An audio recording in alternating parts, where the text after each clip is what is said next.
Hello guys, welcome back to my channel. അപ്പോൾ കുറേ നാളിന് ശേഷം ഞാനൊരു വ്ളോഗ് ഇടുവാണ്. അതും ഒരു ട്രാവൽ വ്ളോഗ്. ട്രിവാൻഡ്രം ടു ഡൽഹിയിലോട്ടാണ് നമ്മൾ പോകുന്നത്. ഞാൻ ഒറ്റയ്ക്കല്ല, എൻ്റെ ഹസ്ബൻഡുമുണ്ട്. അത് എൻ്റെ അപ്പൂൻ്റെ കൂടെയാണ് ഞാൻ ഡൽഹിയിലോട്ട് യാത്ര പോകുന്നത്.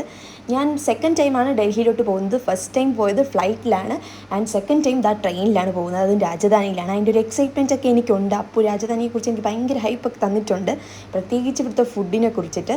അപ്പോൾ എന്തായാലും ഞാൻ എക്സൈറ്റഡ് ആണ്. അങ്ങനെ ഏകദേശം 2.5 ദിവസത്തെ ട്രെയിൻ ജേണിയാണ്. അപ്പോൾ എങ്ങനെയാകും, മടുപ്പാകുമെന്നൊന്നും അറിയാതെ അങ്ങനെ മുന്നോട്ട് പോവുകയാണ്. അങ്ങനെ ഞാൻ പെട്ടെന്ന് യൂട്യൂബ് നോക്കിയപ്പോഴത്തേക്ക് എനിക്ക് 1K സബ്സ്ക്രൈബേഴ്സ് അയക്കുന്ന അതിൻ്റെ ഒരു ആഹ്ലാദ പ്രകടനമാണ് നിങ്ങൾ കണ്ടത്. നിങ്ങളാണ് ഇതിൻ്റെ ഈ ഒരു ചെറിയൊരു അറിയാം, ഒരു ജസ്റ്റ് ഒരു സ്മോൾ ഒരു തിങ് ആണ്. ഇപ്പോൾ 1K സബ്സ്ക്രൈബേഴ്സ് ഒന്നും അത്ര വലിയ കാര്യമല്ല, പക്ഷേ എന്നെ സംബന്ധിച്ചിടത്തോളം അത് ഭയങ്കര ഒരു വലിയ കാര്യമാണ്. അങ്ങനെ ഞാൻ ഭയങ്കര ആഹ്ലാദ പ്രകടനമൊക്കെ കാഴ്ചവെച്ചിരുന്നപ്പോഴത്തേക്കും ഫുഡ് എത്തി. നമുക്ക് ട്രെയിനിൽ കിട്ടാവുന്നതിൽ one of the best food തന്നെയാണ് രാജധാനിയിൽ പ്രൊവൈഡ് ചെയ്യുന്നത്. അങ്ങനെ ഫുഡൊക്കെ കഴിച്ച് എനിക്ക് കുറച്ച് ഇഷ്ടപ്പെടായികയൊന്നുമില്ല.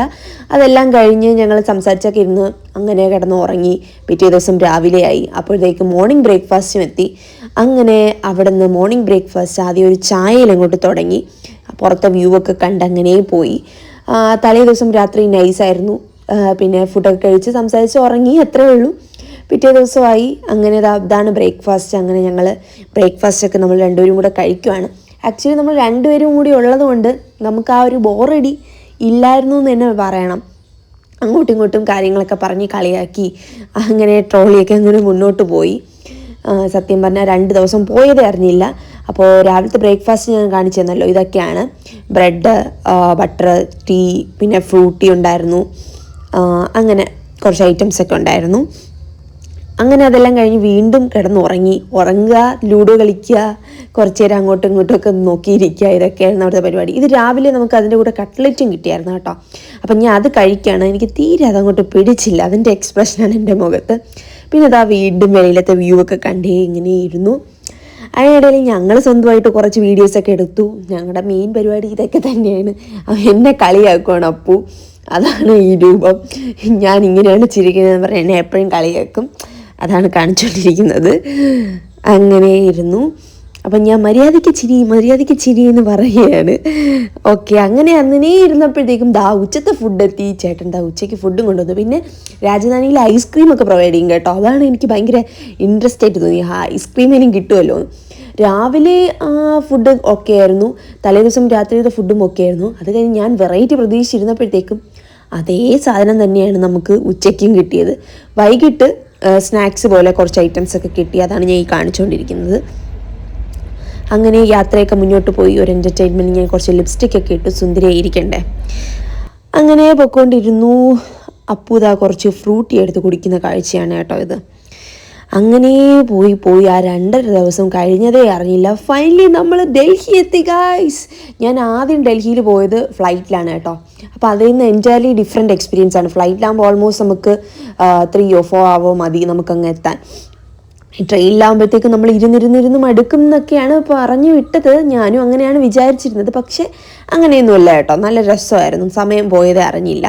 അങ്ങനെ ഫൈനലി ഡൽഹി എത്തിയപ്പോഴാണ് പെട്ടുപോയത്. തിരക്കും ചൂടും. എൻ്റെ പിന്നെ തിരക്ക് ഓൾറെഡി ഉണ്ടെന്നറിയാം, പക്ഷേ ചൂട് അസഹനീയമായിരുന്നു. നമ്മളെ നാട്ടിലെ ചൂടൊന്നും ഒന്നും അല്ല എന്ന് എനിക്ക് തോന്നിപ്പോയി. അതിനാണ് ഞാൻ ഈ കോപ്രായം കാണിച്ചു വെച്ചത്. ടൗലൊക്കെ എടുത്ത് കെട്ടി ഹാറ്റൊക്കെ വെച്ച് ഒരു വിധത്തിൽ അഡ്ജസ്റ്റ് ചെയ്ത് അങ്ങനെ അങ്ങ് പോയി. നേരെ പോയി വിശന്നിട്ട് വയ്യായിരുന്നു. ഒരു ചിക്കൻ ബിരിയാണി അങ്ങോട്ട് ഓർഡർ ചെയ്തു. ആക്ച്വലി നൈസായിരുന്നു കേട്ടോ ചിക്കൻ ബിരിയാണി. നമ്മുടെ നാട്ടിൽ കിട്ടുന്നതിനും കാട്ടി ഭയങ്കര ഒരു ഡിഫറെൻറ്റ് ടേസ്റ്റ് ആയിരുന്നു.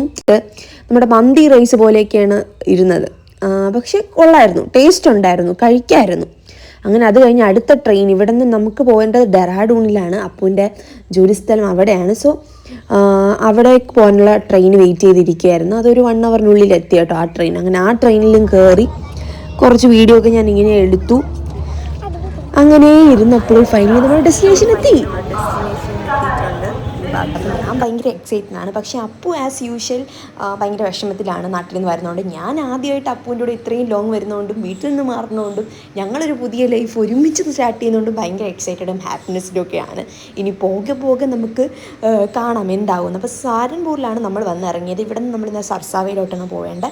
സോ നമ്മൾ അവിടെ നിന്ന് ഒരു ഓട്ടോ പിടിച്ചിട്ടാണ് അങ്ങോട്ടേക്ക് പോയത്, സർസാവയിലോട്ട്. ഞാനിങ്ങനെ ഭയങ്കര എക്സൈറ്റഡ് ആണ് പുറത്ത് കാഴ്ചകളൊക്കെ കാണാനായിട്ട്. അങ്ങനെ ഫൈനലി നമ്മൾ എത്തി.